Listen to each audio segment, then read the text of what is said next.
Chapter 4. Roxanne. When we get home, James goes straight upstairs. As I walk to the living room, I see James's guitar case with the suitcases in the hallway. So I go to find Michael to ask about a stand. In the living room, I find the adults. Michael, do you have a guitar stand for James's guitar? No, sweetie, I don't. I didn't get the stand, just the guitar. Michael says, with a sad expression. We have a few in the music room, but if it is for James, he has a stand in his room from the last time he stayed here. Okay, thanks, Dad. So I grab the case on my way up the stairs. I hear the shower going, so I know James isn't in the room. I walk in and find the stand. As I grab his guitar, something catches my eye. I set the guitar on the stand and look in the case. Then my heart skips a beat, or two. Does James really keep a picture of me in his case? I'm like 10 in this picture, I think. He has to have a pic in here somewhere. When I open the pocket on the lid, not only do I find a pic, I also find another picture of both of us this time. This was at our 9th birthday party. Our birthdays are so close together, our parents always throw us a party together. While I'm putting the pic through the strings to hold it, I notice this is the pic I gave him many years ago. Damn, is this why he is so picky about his guitar in the case? It's like everything besides the guitar his mom got him is about me. We have been friends all our life, so that is normal, right? That is what friends do. Just as I'm about to walk out, I get an idea. So I look for something to write on. I leave a note between the strings with this pic. James, I was hoping a shower would help, but no, it didn't. I still feel like hell. I go to lay on the bed. Mentally, I have no clue how I feel. Glad I finally told my dad what happened. Sad I lost my mom. Angry for losing her. Lost and confused. I just don't know. I'm trying to just let my mind go blank and maybe just go to sleep. I get a tune in my head, and it has been a while since I have played my guitar. I pray someone got it off the bus. If not, maybe Jacob will have one I can play. When I get up to go look for a guitar, I see mine. How did I not see that when I came in here? There is a paper between the strings, so I walk over to read it. She can hear you through your music. Who wrote this, I wonder? This looks like Roxanne's handwriting, but I'm not totally sure. And with that thought, my heart stops. I look for my case. Thank God, nothing is missing. Would she really take anything out if she's seen all the pictures? When I take the note off the strings, my pick falls. This isn't the pick I use much. I don't want to mess it up. Roxanne gave me this pick for my 5th birthday. That was the same day we kissed, but I don't think that counts. I set on the desk and play a few chords. After a few minutes, I decide to go outside, so I grab my guitar and walk out. This swing is where my mom would sit anytime she was over here, so this is where I want to sit. I have no clue how long I play, but I am finally getting the tune, how I want, and the melody, so I start to sing. I feel so lost. I feel so confused. You were my world. You were my everything. Without you, I can't breathe. I don't know what to do. Do you remember me? Am I still your baby boy? Mommy, where are you? Why did you leave me behind? Are you looking over me? Am I still your baby boy? What do I do without you? Mommy, where are you? Why did you leave me behind? Am I still your baby boy? Michael, As I sat in the living room with Brittany and Jacob, I see James go past with his guitar. After a few minutes, we can hear him play, and we all go quiet to listen. James is particularly good at the guitar. His mom used to say that James always said he wanted to be like his daddy, so he would practice all the time. I lost track of time listening to James, but after a while, I hear him sing. When I hear the words, I break down. Did he write that for his mother? Lisa, you are so missed, my love. I hope you can hear our son sing for you. When James is done with the song, it goes quiet. I can hear James crying. I don't know what to do, how to help him. I turn to Jacob and notice I'm not the only one James brought to tears with that song. I'm going to head to bed. I choke out as Brittany nods. Roxanne. Sitting here on the windowsill, I can see James sitting on the swing. That was his mother's favorite place when she would come over here. I love to hear James sing. He has an amazing voice. There is only a handful of people that have ever heard him sing, and the only person that has that isn't here now is his mother. Lisa was a great person, and that boy was everything to her. When he is done with his song, I hear him crying. I want to run down there to him, but I can't. After a few minutes, I decide to go to bed. I really hope these 3 weeks won't be bad. James, I have no clue how long I sit here and cry, but it has been a while since Roxanne turned her light out, so I should probably go to bed too. When I get to my room, I see my dad is laying on the bed, so I'll just sleep on the couch. When I walk out of the room, I'm walking the wrong way to go downstairs, but I stop in front of Roxy's door. As quiet as I can, I walk in and find her asleep. I'll just sleep on the floor in here. So I grab a pillow off her bed and lay down on the floor. I don't care if she gets mad or if I get in trouble for this. Roxanne, as I wake up, I feel so drained. I need coffee. When I climb out of bed, I slam my hand over my mouth to keep from screaming. James is asleep on my floor. Why? How the hell does he manage to look so hot when he sleeps? He has no pain, no nothing, just a 13-year-old boy that loves music. As quiet as I can, I walk out of the room to get coffee. When I get to the kitchen, all 3 adults look worried. Mom, what happened now? With a very worried look, she says, James is gone. We have looked everywhere. We can't find him. I bust out laughing, and they all look at me. Between laughs, y'all didn't look too hard. He is asleep on my bedroom floor. My dad stops pacing and looks at me. Wait, what? Why is James asleep on your floor? I just shrug as I pour my coffee. Don't know, ask him. I woke up and found him there. He almost gave me a heart attack. We stand around talking for close to an hour. No one wants to wake James up.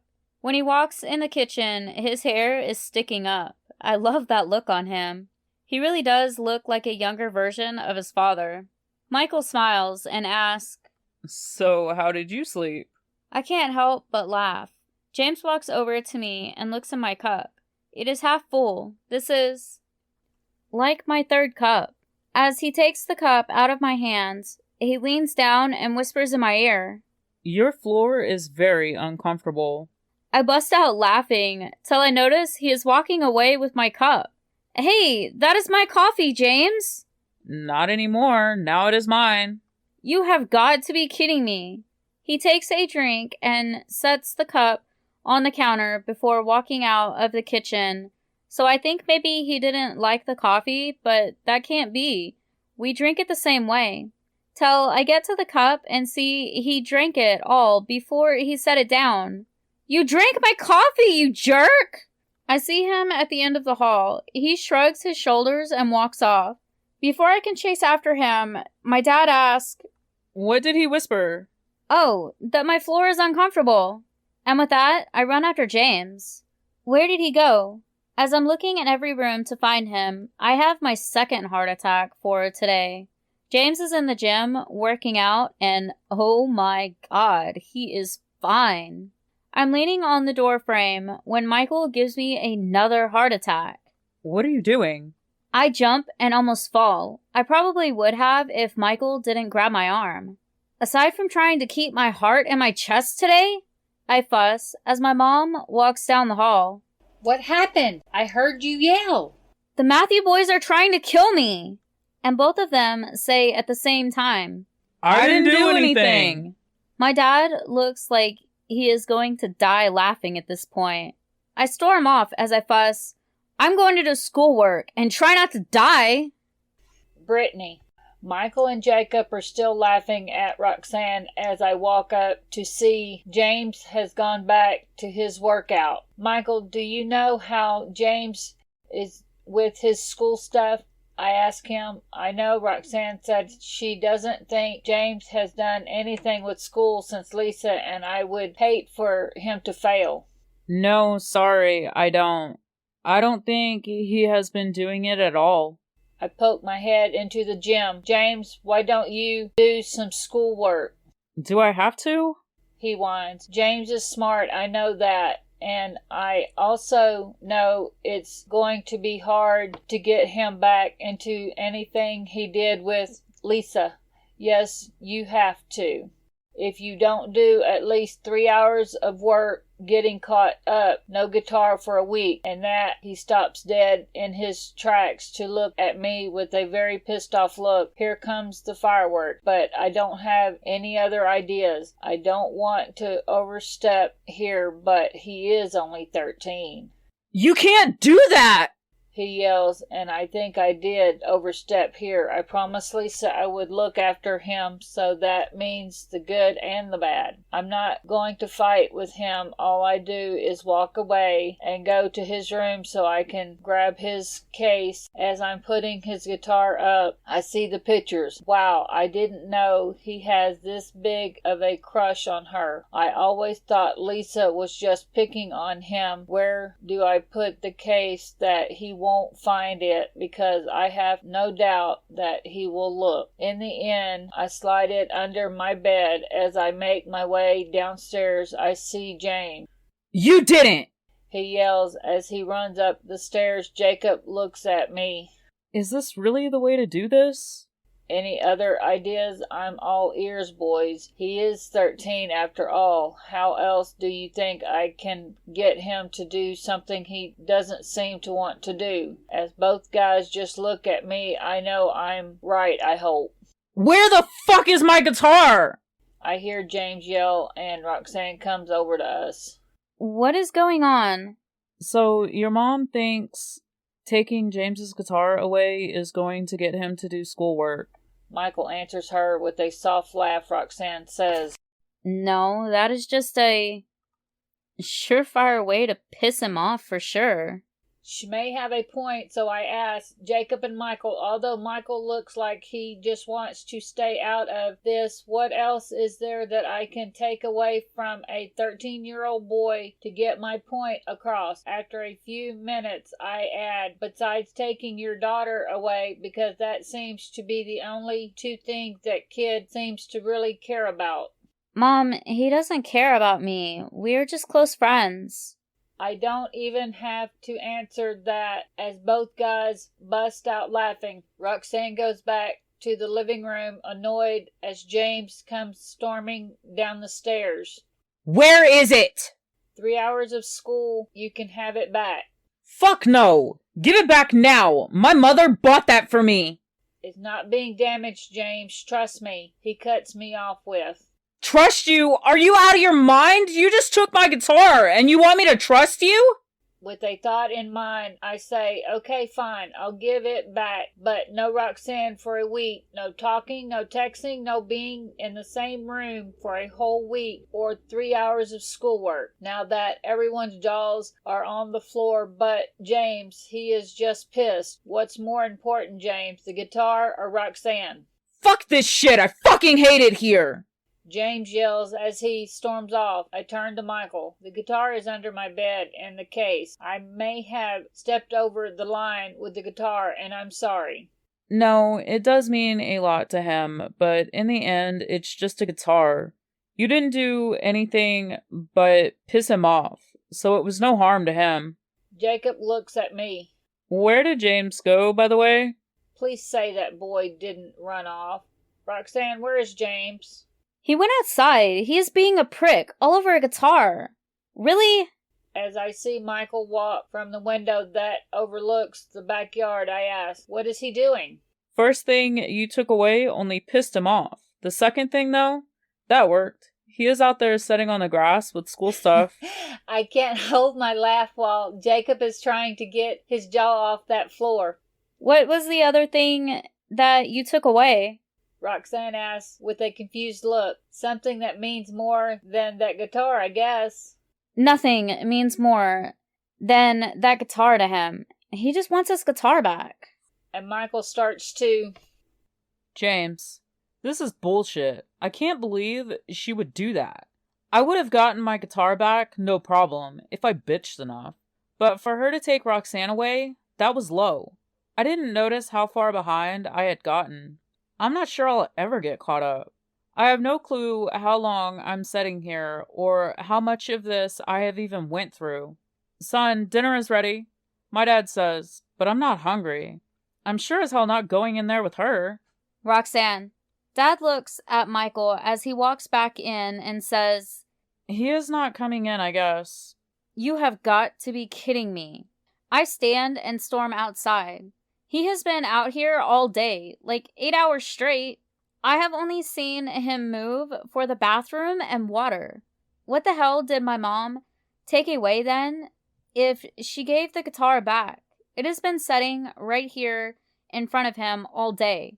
Michael set it here shortly after James came out here, and I know that he is aware it's here because I heard him play it a few times.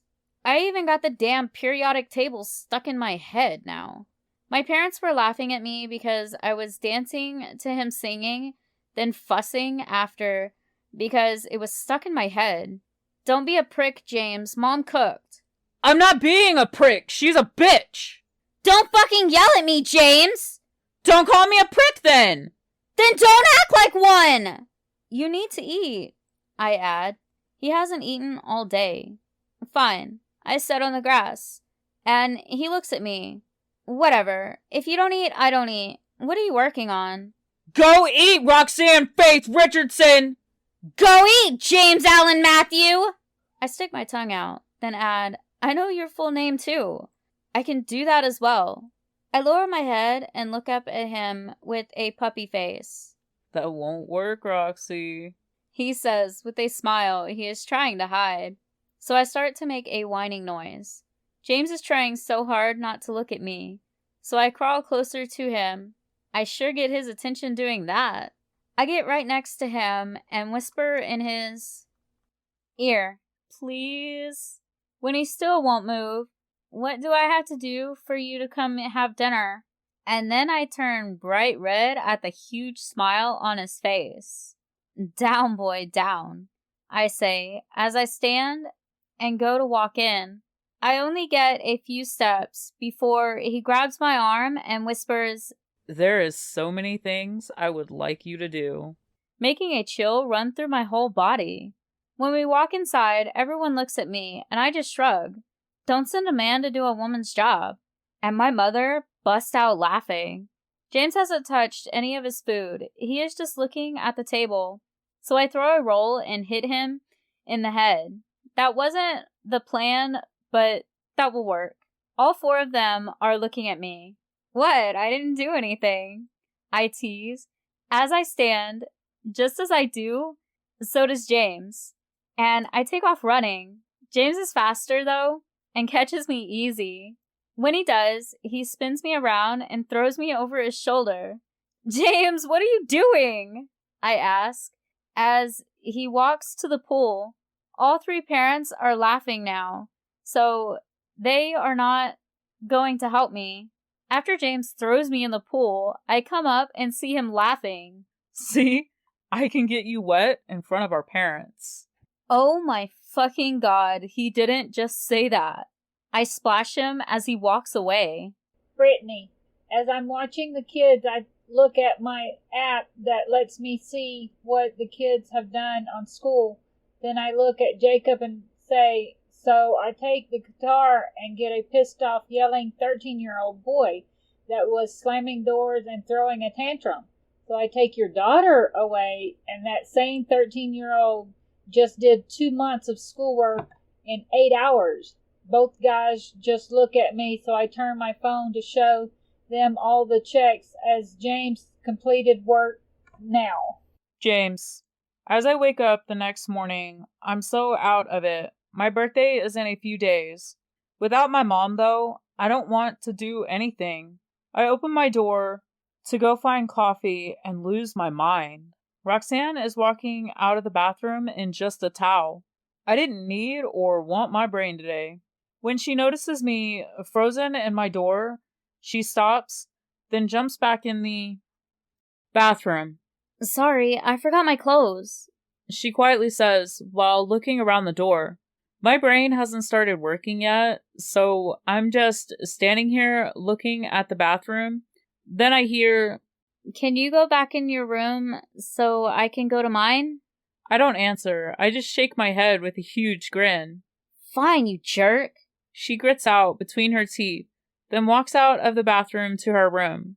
I run up behind her and wrap my arms around her stomach to pull her closer to me. I have no clue what the hell I'm doing, and I hope she doesn't scream, since her parents are in their room still asleep down the hall. James, what are you doing? She tries to say. I lean down to her ear and say, not a clue. Then I kiss her ear, turn around, and go downstairs with the biggest smile. Jacob, sitting on the bed, I ask Brittany, how is James going to take his birthday in a few days? Will he even celebrate it without Lisa? Baby, I have no clue. I don't really know if Lisa did something special the day of. We always have the kids' party together, but I never thought to ask if she did anything the day of. Now she looks like she wants to cry. I hope Michael will know. Opening the door, I see James start down the stairs with a huge grin. So I turn to Brittany. She is standing right behind me, seeing the same thing. Maybe this won't be as bad as we think, I say, and pray I'm right on this. Downstairs, Michael already has the coffee made, with a cup of his own, and James is making his cup. Morning to you guys. Morning, Jacob, Michael says. The smile is gone on James's face, and now he looks sad and mad. So is normal these days. Brittany notices the same thing. Just then, Roxanne walks in the kitchen. Coffee! She screeches, and we all laugh, aside from James. She walks to James, that is leaning on the counter, and starts to reach for his cup, but he holds it over his head. Roxanne just sticks out her tongue and makes her own cup, making us laugh again. So, what is the plans for today? I ask everyone. The kids have school for a few hours, then no clue. Brittany answers, no, I'm good for the rest of the week. What? How? Roxanne yells as James walks outside. Brittany is opening her phone, then looks up. He is right. He has everything done for the rest of the week. That's not fair. Roxanne whines. Me and Michael just laugh as Roxanne storms out of the kitchen and up the stairs. Roxanne, how is he already done with the whole week? I'm still stuck on this math. He is going to help me whether he wants to or not. So I grab all my stuff and head outside. James is sitting on the ground playing his guitar, so I sit on the ground a little in front of him with all my books. Help me, I demand. No.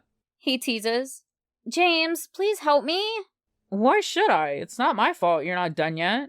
I get on my knees to crawl to him. Maybe if I whine enough, he will help, just so I'll shut up.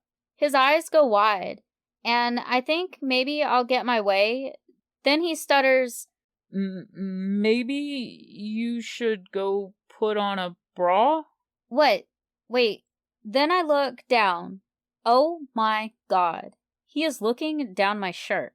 I really don't have to wear a bra if I don't want to, being an A cup. Only if you help me with this mat. Then hell no, I'm not helping you. His eyes are still looking down my shirt, and I'm getting butterflies at the way he is looking at me. I hear the door open, so I sit down, and James lets out a soft laugh. I turn to see my mom. James won't help me with my mat. That is the only thing I have left for this week. I whine to my mom. She laughs as she says, "How about a bribe, James? Help Roxy with her work, and then we can go to the mall." Mom, don't call me that.